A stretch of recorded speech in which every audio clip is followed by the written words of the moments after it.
This is the Leo Climaco podcast. In what way do you mean? Like security and being able to get to school and where the schools are and...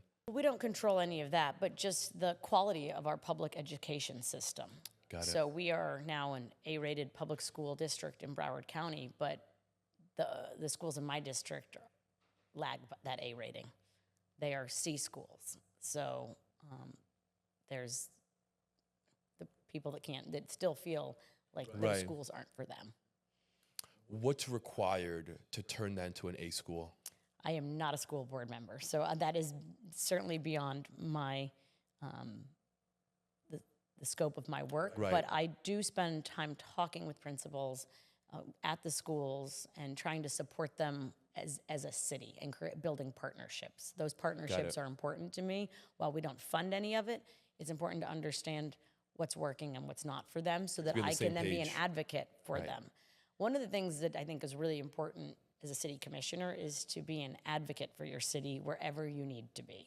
And Right. I'm really proud of the work I've done on that. So I don't have blinders on and just stay in Pompano Beach. If I need, we're the 6th largest city in Broward County. So if I need to advocate for us somewhere, I'm going to go do that. That's incredible. Going back to these projects, how are they approved? Who or what determines what gets built and where? So every project is a little different, I would say. If a developer buys a lot or a parcel of land and Right. and it comes with certain rights, you know. So it's got a certain zoning, certain use, it's entitled in a certain way. Right. So if that property has everything it needs to be developed into whatever the developer wants, then it's really just a process of going through a site plan with our planning and zoning. Got it. So pretty much a green light. Well, yeah, there might be some back and forth, and certainly our city planning department will go back and forth. There's a development review committee process. There's a lot of processes to get, Right. But it's not something that needs a city commission decision or Got it. vote. Now, if the property needs or the developer wants something different than what our code allows, then they often come to us and ask for more. Maybe they want more density, maybe they want additional height or different or some kind of trade-off between like a pedestal and a podium and Got it. there's a lot of different nuances to the code, right? Right. So they can come to us and ask for exceptions or ask us to, rezone something to meet their needs. So that's when the commission really has a role. But one of the things about Pompano is our planning and zoning board is quite powerful. They approve site plans. So Okay. our city commission does not approve site plans. Wow. And some cities do, some cities don't. It's a pretty mixed, but we do not, as a commission, approve site plans. Our planning and zoning board does. Does that make your life easier? It certainly makes the commission's life easier, but also we get blamed for everything that happens. So you get the blame for it, but you actually didn't make the decisions. So it's something I think we should evaluate as a city going forward.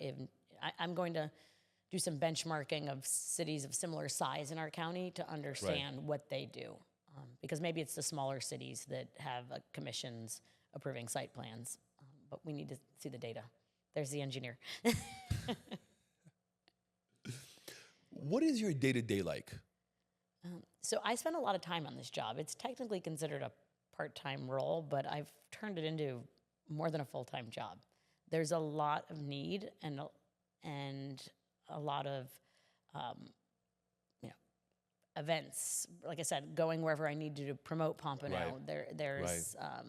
There's our commission meetings, but that's really not a huge part of the job. It's important and it's the work we do. But being out there in the community, helping people with their problems, helping local businesses, all of that I take very seriously and spend a lot of time on. So every day is a little different. I'll tell you that. There's no set schedule, but if someone asks me to be somewhere and I can, Right. I show up.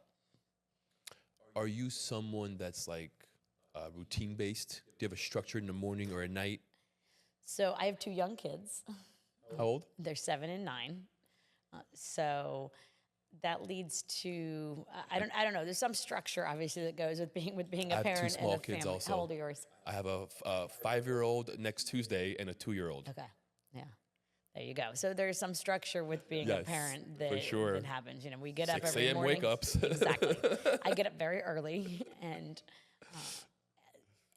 obviously, yeah, it's the kids in the morning, and then Yep. get the kids to school. Mine are in school, so it's Mine too. Yep. okay. And like life changes when the kids go to school. Yes, it does. Yeah. We get to breathe. Yeah, yeah, and you have those hours. You have Exactly. I have from 7:30 till 4 o'clock every day, and then so there is obviously a schedule that goes with being a mom. And then the evenings, it depends based on the job or Yeah. the kids' schedule. But they're in bed pretty early, and so am I. So Tell me, Allison, who were some of your mentors? Who do you look up to? Who do you go for when you are trying to figure something out, or who do you look up to for inspiration? I'm someone who thinks very highly of my family. It's really the people that are closest to me Yeah. that I trust their judgment, their guidance, and that's who I call. So That's important. my mom and Yeah. my sister are my sounding boards for everything. My father exactly what you was mean. yes. I mean that's really it. And I have many close friends also, but it's my sister is really my go-to. If I have any idea, she sets me straight instantly. Yeah, she's pretty good with a yes or a no. I say, "Do you hate this idea on a scale of 1 to 10?" She'll be like, "I hate it like a 20." And then I know, just to keep moving forward with something else. So, the family is really important to me. And then, in terms of look up to, I lost my father when I was young. I was 18, but he was my best friend and someone I still admire to this day for who he was. He was just a very smart man who had a strong moral compass, and things are black and white, and he taught me that. That's awesome. I can tell that you have some of that energy in you, that drive, that focus, that never give up attitude. Why would you? Yeah, I agree. Why would I agree. It doesn't, and I tell people I don't know why I do the things every day that I do, like why I'm meeting with a person. If someone asks me to meet with, I do, and I don't always know what's going to come of it. But the Right. future teaches you why you did the things in the past, because you might be Yes. sitting somewhere in 3 months and make a connection and say, "Oh my gosh, this happened. I met with this person Right. 3 months ago. You need to meet, or we're going to do this together, or this is relevant." Yes. So, especially in this role, you don't know in the moment why you have the meetings or the experiences, but the future is when you figure that out. So I'm always love trying that. to connect things and connect Yes. people for the better. Sometimes we're not supposed to know, right? It's all in due time. Yep. Yeah. There's a patience and a kind of a grace that comes with it, that you don't have to Yes. leave every meeting with the answer, which is, I've had to learn that in this role, because as an engineer and a banker, I often am very analytical and I just want the answers, and that's not what happens here. This is very much a people job. It's Yes. all about listening to people and trying to do the right thing for them. What effect does state or federal government or politics have an effect within Pompano, within local grassroots government? Yeah. So there's obviously an effect, but I am, especially when you look at an election just happened now. I was Yeah. picking up signs from people yesterday, yard signs, and I had people tell me that I was the only thing they voted for that won. So, it was an interesting comment. I had multiple people Yes. say that, and you're like, wow, I didn't really think about it that way. Yeah. But there are huge implications from the state level.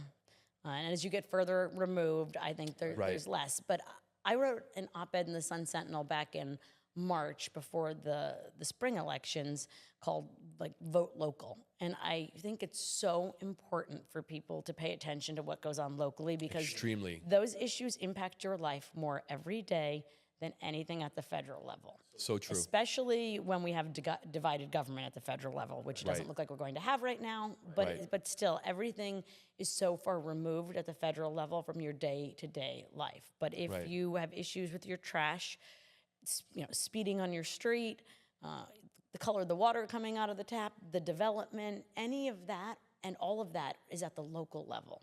Yeah. So the state, the county, and the city, people need to be paying a lot of attention to who they're putting in office there. And it's so Yes. much harder to get information about it. You can't just turn on the television and follow local issues. There's no good real source of local investigative journalism anymore. Local papers, went by the wayside in the mid 2000s, That's crazy.